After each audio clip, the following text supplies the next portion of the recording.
في بيوت أذن الله أن ترفع ويذكر فيها اسمه يسبح له فيها بالغدو والآصال رجال لا تلهيهم تجارة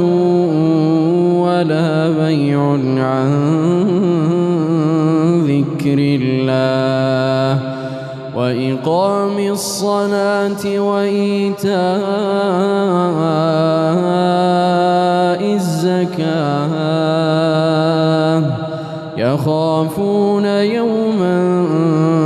تتقلب فيه القلوب والأبصار